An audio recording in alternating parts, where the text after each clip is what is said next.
रसूल सल्लल्लाहु अलैहि वसल्लम ने इरशाद फरमाया, दुनिया फ़ायदा उठाने की चीज़ है और दुनिया में सबसे ज़्यादा फ़ायदा देने वाली चीज़ नेक बीवी है।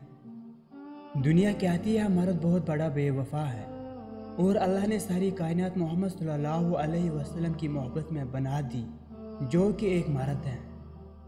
बापर्दा औरत गैरतमंद भाई, गैरतमंद बाप और गैरतमंद शौहर का फ़ख्र होती है।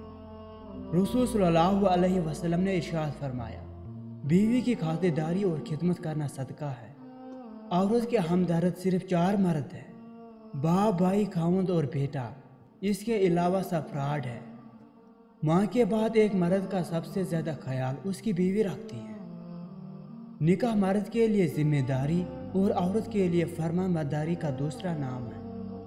खूबसूरत और पाकीज़ा बीवी मर्द से खुद को एक दर्जा कम समझ ले तो अल्लाह ताला इसे माँ की सूरत में 3 दर्जे बुलंदी अता फरमाता है। दुनिया में सिर्फ एक मोहब्बत ऐसी है जिसको देखकर अल्लाह ताला खुश होता है, वो बीवी की खावंद से और खावंद की बीवी से मोहब्बत है। शाही शादी तो वो थी जब हज़रत अली और हज़रत फ़ातिमा की शादी हुई थी और हज़रत फ़ातिमा का जोड़ा अर्श से आया था।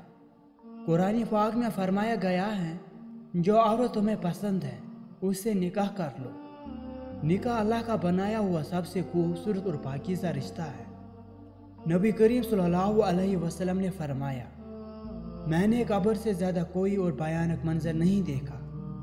यह अल्लाह कब्र की सख्ती से हमारी हिफाजत फरमा। ज़रा सोचो, जब कुछ दोस्त जन्नत में बैठे बात कर रहे होंगे, एक बोलेगा, यार आओ आज मोहम्मद सल्लल्लाहु अलैहि वसल्लम से मिलकर आते हैं।